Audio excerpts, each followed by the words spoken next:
আসসালামু আলাইকুম। ভারতের লোকসভা নির্বাচনে সংখ্যাগরিষ্ঠতা না পাওয়ায় এবারে বিরোধী দলে থাকার সিদ্ধান্ত নিয়েছে কংগ্রেস নেতৃত্বাধীন জোট ইন্ডিয়া। জোটটি আপাতত সরকার গঠনের আশা ছেড়ে দিয়েছে।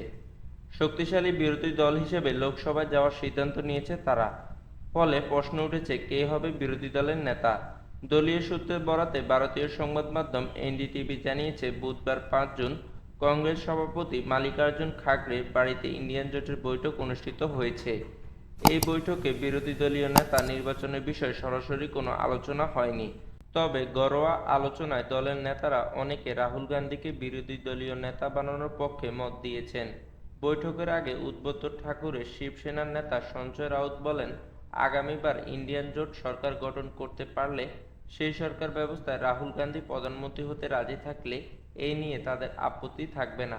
দলীয় নেতারা বলেন, বিরোধী দলের প্রধানকে সিবিআই প্রধান লোকপাল এবং মুখ্য ভিজিল্যান্স কমিশনার নিয়োগের বাছাই কমিটির বৈঠকে যেতে হবে।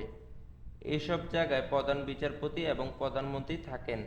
ফলে রাহুল গান্ধী বিরোধী দলের নেতা হলে প্রধানমন্ত্রী নরেন্দ্র মোদীর মুখোমুখি হয়ে নিজের মত বা আপত্তিকর বিষয়টি তুলে ধরতে পারবেন।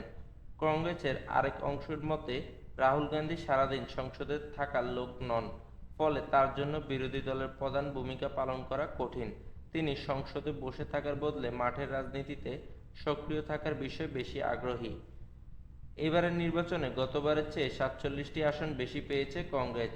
তবে বেশ কিছু জায়গায় সাংগঠনিক দুর্বলতা স্পষ্ট।